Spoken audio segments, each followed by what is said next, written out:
First Man is a biographical film that is directed by Damien Chazelle and stars Ryan Gosling as Neil Armstrong. Now, this movie's been getting a lot of buzz in recent weeks. It's frequently being regarded as one of the Oscar contenders of this year. But even before all that, I was very much looking forward to this movie. I think Ryan Gosling is a great actor, and Damien Chazelle, in my opinion, has become one of the best directors of recent years. In my opinion, he and Denis Villeneuve, I may be butchering that, they've become two directors that we all need to look out for. Damien Chazelle directed La La Land, which I've yet to see but was critically acclaimed, and he also directed Whiplash, which, having watched it a bunch of times, having thought about it more and more every time I've watched it, probably one of the best movies I've ever seen. Point is, the guy's got a really solid track record going into this movie, so I was very excited to see what he would do with a movie that's based off a true story and one of the biggest accomplishments in the history of mankind. One of the areas that I appreciate that this movie does is it really does explain the story of what went into the mission of going to the moon. I mean, some of us may have been around when the moon landing actually happened. A lot of us may not have been around, but we heard about it, we've learned about it, and we've never really appreciated or maybe even fully understood the process it took in getting there. I mean, maybe we take it for granted nowadays just because of how far we've come along, how far technology has come along, but back then, 50 years ago, we were able to leave Earth, go into space, and set foot on the moon. That was thought to have been impossible for so long. We were able to accomplish something like that in that time period, so I was very interested in seeing the process it took to get there. Ryan Gosling, I think, does a really good job here as Neil Armstrong. It's hard for me to say that he owned the role as Neil Armstrong because I really don't know that much about Neil Armstrong other than the fact that he was the first man to set foot on the moon. But he does do well here. He definitely comes off as a rocket scientist. You know, he's very calculated, he's very stoic, he's a bit emotionless. You can tell in the way he conducts the experiments needed to figure out how they're going to get to the moon and piloting these rockets and running these tests. You can tell this is a really smart, calculative guy. You can tell he's the right guy chosen to run this mission. Ryan Gosling definitely brings that element out of him. One of the things that I don't necessarily fault Ryan Gosling for, maybe this is just how Neil Armstrong's like, but I do wish I connected with him a little bit more. I mean, the movie establishes in the very beginning that Neil Armstrong is the father of two boys. At one point, he also had a daughter, but he unfortunately lost his daughter when she was very young to brain cancer. And you do kind of feel like from that point forward, maybe he just became a little more emotionless, maybe just became a little more distant towards everything in light of that. It certainly makes you feel for him as a character, but I guess at the same time, I would have liked to see a little bit more of him bonding with his two sons and being the family man, you know, being a great father and husband to his wife. You don't really see a whole lot of that in this movie. I do feel if we maybe saw a little bit more of that element of Neil Armstrong, I would have gone behind him a little bit more. But again, who knows? Maybe that's exactly who it was like, in which case the movie's just paying homage to what he really is.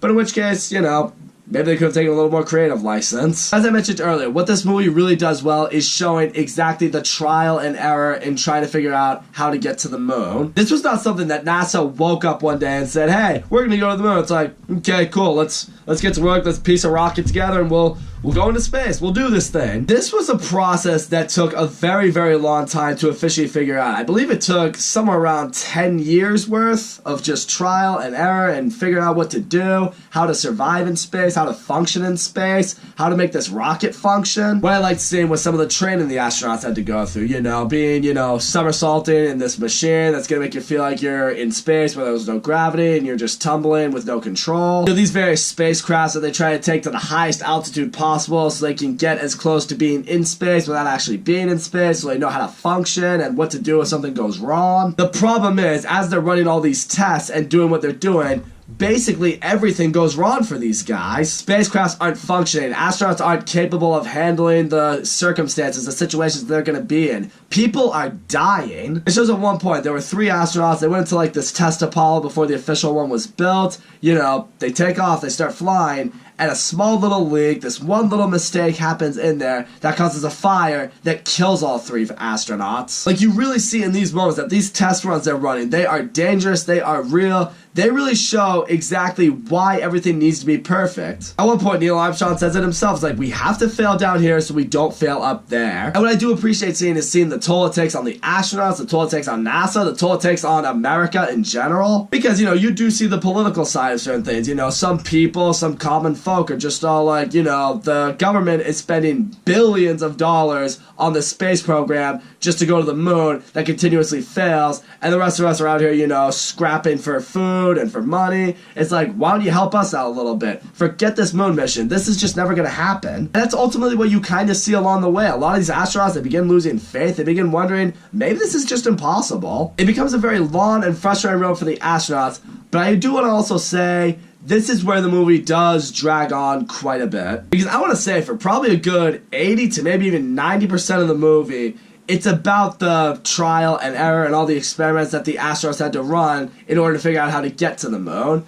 And for me, it made the movie feel very, very, very slow. I do understand why the movie did that. I mean, it wants you to understand the frustration of these astronauts. It wants to make you feel frustrated. It's like, come on, let's get to the moon. Let's see what's up on the moon. And, you know, the astronauts are probably like, oh, believe me, we want to get there too. But you know what? You're going to get there when we get there. And it's going to take a couple hours of you sitting there and watching. So I understand why the movie had to be slow, but I can't ignore the fact that the pacing in this movie, it wasn't the greatest. I do want to touch on Claire Foy in this movie. She does an excellent job in this movie as Neil Armstrong's wife, because what she represents is the family side of all of this. You know, she sees all the news of, you know, these experiments going wrong. She sees the reports of these astronauts getting killed in these experiments. Like, there are even moments when Neil Armstrong has conducted these experiments and he's very nearly died from them. It reaches a point where it's the night before the mission itself, when Neil Armstrong has been selected to command the mission and he's going to go to the moon. She very angrily confronts him. It's like, do you understand what's at stake right here?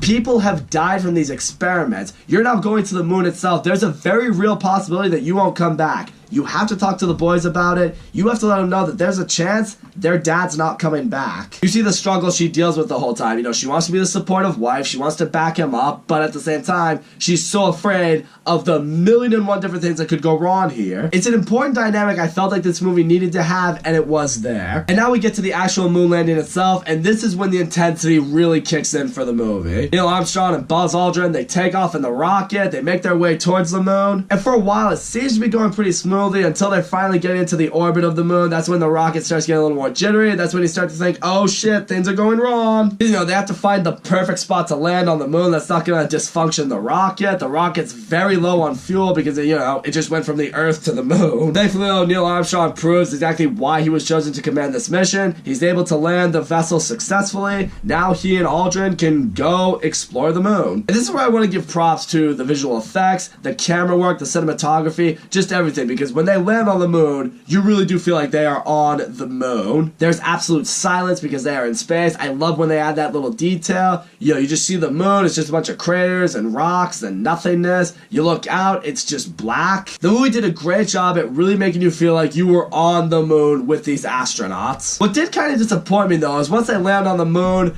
they're really only here for a few minutes. You know, they get out of the vessel, and Neil Armstrong takes the first step on the moon. He gives a famous line, that's one small step for man, one giant leap for mankind. They do a little bit of exploring here and there, but really, that's it. The very next scene, Neil Armstrong is back on Earth. He's in quarantine just to make sure he hasn't, you know, come in contact with anything disease-wise. You know, reunites with his wife, and then that's the end of the movie. I don't know, I guess because it took so long to get to the moon, I would like to have seen them on the moon for a little longer. I also would have liked to have seen them getting back to Earth, because I feel like that could have had some more intensity to the movie. It's like it was a real grind to get to the moon. Now we're going to get to the moon. We'll be here for a few minutes, and then we're just gonna go back to Earth without showing the journey of getting back to Earth. I would have liked to have seen that. It kind of reminds me when you're hiking, you're going up a really steep mountain or a hill, and you get to the top and you're exhausted, but you take a few minutes to appreciate the view, but then you're just like, you're there, you're just like, alright, let's go back down, let's get back to the car. I don't know, who knows, maybe the astronauts just had that same mentality. But all in all, I do think First Man was a really well-made movie. Ryan Gosling, I think, does a great job as Neil Armstrong. Again, I don't know much about Neil Armstrong,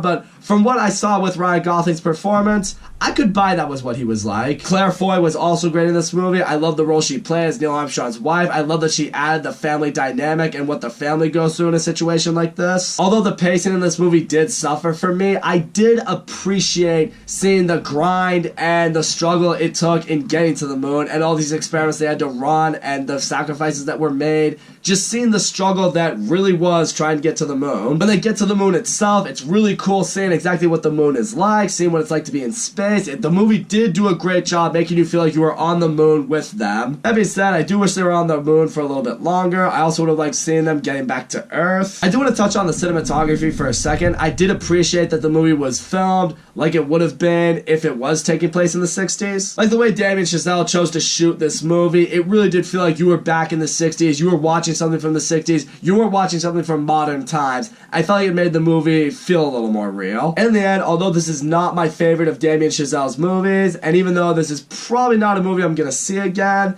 I did appreciate this movie, and I'm glad something like this was made. If nothing else, you will definitely walk out of this movie with an appreciation for what those astronauts were able to accomplish. So that's all I gotta say, guys. Thank you so much for watching my video. Don't forget to leave a comment, like, subscribe, and I will see you all next time.